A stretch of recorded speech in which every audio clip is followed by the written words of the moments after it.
Timpla na natin guys now, asin.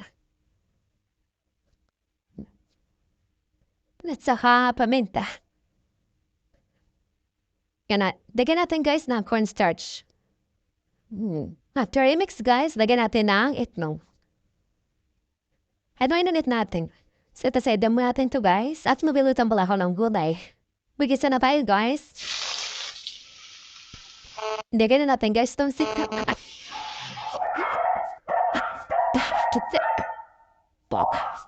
Takpan natin.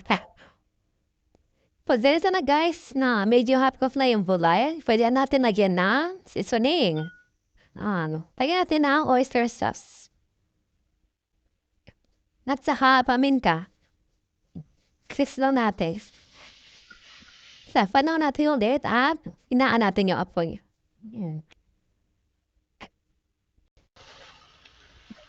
Yan, dito na to guys. Pwede natin itong kanjalin sa kawali. Kahit pagkabapag yung walang masarap. Dito na ang ating sitaw. Yan, dulutuin na natin guys itong pork kano cutlet. Yan, dito ilagay natin dito sa breadcrumbs.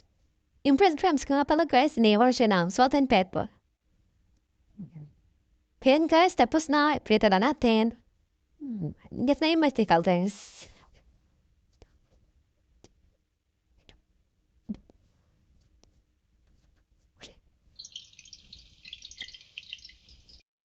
Try natin guys.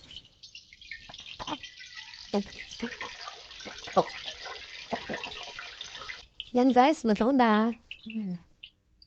Sanaman natin yung iba.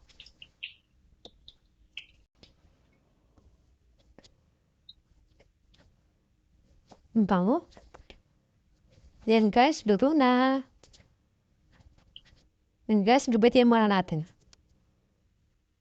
Yan guys, tapos na. Igigisa ko naman to sa garlic na may honey. Maglagay lang tayo guys dito na konti mantika. Magisa tayo ng garlic. Yan, pag ito na guys, pwede natin ilagay yung pork. Yan, lagyan na natin.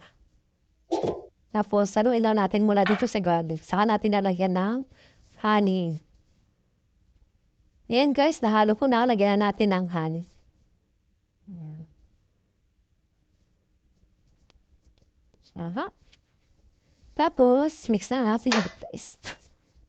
Ito na ang ating pork with garlic and honey.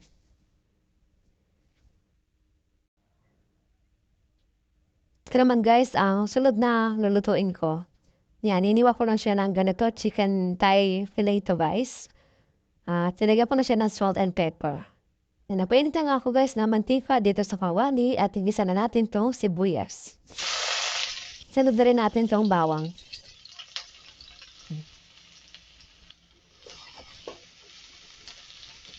Yan, luto na yung samya. Lagyan natin itong chicken.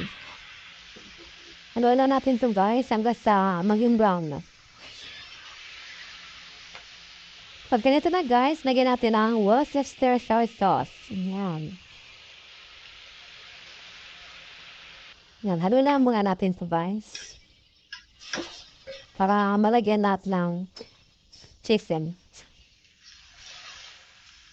Tapos, lagyan natin ng oyster sauce. Haluin ulit natin. Timpla natin ng paminta. Masarap to guys. Malinamnam yung karne ng chicken. Huwag nyo lang pakatuduin. Mahina lang yung apoy nito guys. Malapit na itong maluto.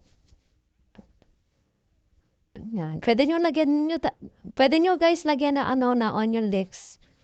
Kaya lang marami akong kulang dito sa kaya. Wala akong malagyan. Madali kasing wasira pa ako yung ma-order.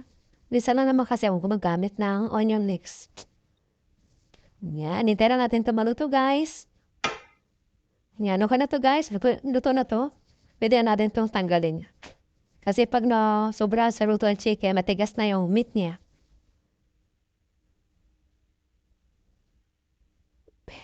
Ayan, ito na guys. Luto na to. Pork, gulay, at saka chicken.